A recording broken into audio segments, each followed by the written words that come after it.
एकादश आहे, त्या पायात बटाटा बनवले ते. तर हे जी एक रेसिपी बघूया आपण. चला. नमस्ते, मी मनीषा किचनमध्ये तुमचं खूप खूप स्वागत आहे. आज आपण बनवणार आहोत उपवासासाठी बटाटो. तर त्यासाठी बघा मी बटाटो किसून घेतलेले आहेत, वरची साल काढून कापून घेऊया आपण. कच्चे बटाटे आहेत, हे शिजवून घेतलेले नाही, ते बारीक कापून घेऊया. हे बघा बटाटो कापून धुवून घेतले स्वच्छ. आता याला साईडला ठेवूया. घेतलाय बघा, खलबत्त्यात घालूया मिरच्या. आता मिरच्या चेचून घेऊया. बघा चेचून घेतली अशी मिरची. गॅसवर ठेवल्या बघा कढाई चांगली तापल्या. त्याच्यात ओतूया तेल. तेल ओतलंय, तापलंय. त्याच्यात आता मिरच्या चेचून घेतलेल्या टाकूया. आता हलवून घेऊया. तुमच्याकडे एकादशीला उपवासाला खात असली तर जिरं घालू शकताय तुम्ही. आमच्यात जिरं खात नाही, त्यामुळे मी जिरं वापरलेलं नाही. मिरची चांगली भाजली, त्याच्यात घालूया बटाटो.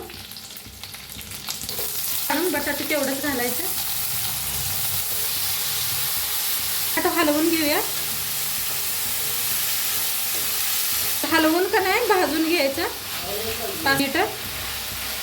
5 मिनिट असंच बटाटो मी तेलात हलवून घेतलेत भाजून. आता मीठ घालूया आपण. आता शेंगदाणे मीठ घालते बघा उपवासाचं प्रमाणे. शेंगदाण्याचं कूट घालूया, बारीक करून घेतलंय. आता शेंगदाणे घातले, हलवून घेऊया. 1-2 मिनिटं हलवून घेऊया. आणि थोडंसं कडेने पाणी घालायचं असं थोडंसं. आणि 1-2 मिनिट झाकून ठेवूया आपण.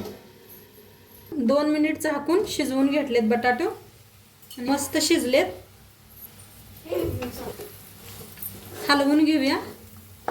आता सर्व करूया. मस्त शिजलेत बटाटो करूया. आणि आज तुम्हाला मी एक नवीन माझ्या ह्याच्यासंग दाखवते. माझ्या भावाची पोरगी आल्या, तुम्हाला सांगेल कसं बनल्यात बटाटो. खाऊन बघा आणि मला सांग कसं झालंय.